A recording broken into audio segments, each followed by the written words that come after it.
Гласот на Америка на македонски. Преку една деценија вашиот прозорец кон САД. А сега, директно од студиото во Вашингтон. Добро вечер и добро дојдовте во уште едно издание на ТВ журналот Newsflash на Гласот на Америка на македонски, а јас сум Јулија Велковска. FBI уапси 127 членови на мафија и нивни pomoćници во една од најголемите операции против организираниот криминал во историјата на агенцијата. А председателот на Кина пак со посета на Чикаго ја привршува својата турнеја по САД. Следи преглед на вестите. Досегашниот ангажман на македонските војници кои во рамки на мисијата на ИСАФ во Афганистан се дел од американската единица од сојузната држава Вермонт. Ова ќе биде главна тема на денешната средба во Пентагон на началникот на генерал-штабот на АРМ, генерал подполковникот Мирослав Стојановски, со началникот на Сдружениот штаб на вооружените сили на САД, адмиралот Мајкл Мулен, наведуваат во амбасадата на Република Македонија во Вашингтон. Федералното истражно биро уапсило 127 членови на мафијата и нивни соработници. Американскиот главен обвинител Ерик Холдер соопшти дека уапсените во Њујорк, Њу Џерси и Род Ајланд се товарат за убиство, трговија со дрога, рекетарство и затајување на данок. Меѓу уапсените има членови на сите 5 американско-италијански групи на организиран криминал во Њујорк. Кинескиот председател Ху Џинтао со посетата на средно училиште во Чикаго ја заокружи 4-дневната турнеја низ САД. Џинтао ќе се запознае со училишната програма за изучување на кинескиот јазик и култура, а потоа треба да се сретне со бизнис лидери од погон за автоделови. Џинтао во родниот град на домаќинот Барак Обама синоќа беше почесен гостин на вечера на која присуствуваа локални политичари и деловни лидери. Американскиот председател Барак Обама го назначи Џефри Имел, извршен директор на General Electric, за раководител на председателскиот совет за работни места и конкурентност. Советот има главна задача да нуди идеи како да се забрза економскиот растеж. Овој совет го заменува претходниот, чија задача беше да сугерира како земјата да се извлече од финансиската криза.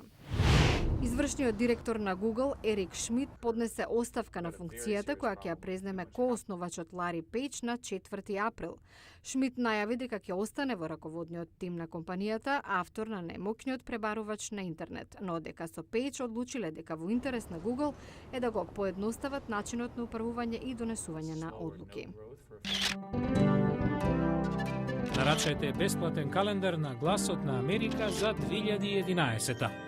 Појдете на www.glasnaamerika.com или пак на нашата страница на Facebook Глас на Америка. Изминативе неколку години на католички универзитети во САД се запишуваат се поголем број муслимански студенти, што е причината за овој тренд во продолжение на Newsflash. На Католичкиот универзитет на Америка не само католиците се чувствуваат како дома. 3 до 4 пати на ден Риф Ал-Шабана бара празна училница каде ќе се помоли. Оваа муслиманка од Саудиска Арабија го избрала Католичкиот универзитет поради конзервативните вредности. Семејните вредности, ставот на училиштето против абортусот се поклопуваат со моите убедувања. Ал-Шабана е дел од се поголемиот број на муслимански студенти тука. Последните 5 години бројот се зголемил од 41 на 91.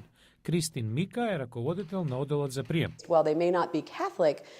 Иако не се католици, постои чувство на сигурност и безбедност да практикуваат верата на универзитетот. Вијам Ал-Салми се префрлила тука од секуларен универзитет. Средината е верска и учењата се слични на оние со кои израснав. Тука не е чудно да се молите, разбираат. Универзитетскиот капелан, отец Џуд Де Анџело, вели дека во основа лежи надежта за разбирање меѓу луѓето од сите вери. Да ги почитуваме разликите, но да се радуваме на начините на кои гледаме на Бога и во кои може да бидеме слични во разбирањето. Кој е Бог? Кени Вајт, католик, станал добар пријател со студент муслиман. Тој е мощен посветен муслиман и ме инспирираше повеќе да се посветам на мојата вера. И Вијам Ал-Салми се инспирирала кога слушнала дека незиниот професор ја чита Библијата во слободно време. Тоа е поттик за мене да го сторам истото, да го земам Коранот и да го читам секогаш кога имам време. Доколку вашите деца минуваат многу време на видеоигри, посветете внимание на следниот прилог. Најново истражување не само што сугерира умереност, туку и укажува на сериозни ментални последици. Децата кои се обседнати од видеоигри може да станат зависни од нив, дури и да покажат знаци на ментални нарушувања, се наведува во најновото истражување објавено во журналот Педиатрија. Меѓународен тим на научници 2 години следел околу 3000 ученици од основни и средни училишта и открил дека најзагреаните за игрите имале и најголеми проблеми. Доктор Майкл Манос е психолог од детската болница во Кливленд, Охајо. Ова е прва студија што открива дека децата кои патолошки навигле во игрите го зголемиле нивото на депресија, анксиозност и социјална фобија. Кога прекинале со патолошкиот начин на играње, се намалиле и проблемите. Така наречените патолошки играчи минале околу 31 час неделно на видеоигри, споредено со умерените, кои минале 19 часа. Споредбата открила дека децата во првата категорија се со поголем ризик од социјална фобија. Исто така, децата со поимпулсивно однесување и кои се чувствувале помалку комотно со други деца, минувале повеќе време на игрите. Експертите го гледаат спасот во умереност. There's only one thing to do. Родителите треба да го ограничат времето на играње. Децата од категоријата патолошки играчи ќе пружат отпор и затоа родителите можеби ќе треба да побараат помош од стручњак за ментално здравје. Американската академија за педиатрија препорачува за помалите деца времето минато на видеоигри, на компјутер или пак во гледање на телевизија да не биде повеќе од 1 час дневно. За средношколците не повеќе од 2 часа дневно. Од друга страна, Сдруженијето на софтвери за забава не се согласува со студијата и ги нарекува нејзините наоди погрешни.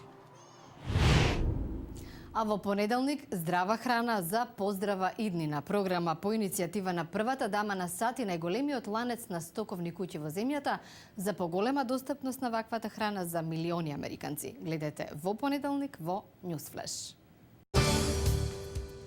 Во понеделник во Newsflash. Мишел Обама во здравствена офанзива. Храната до 2015 со помалку сол, без додаден шеќер и поевтина.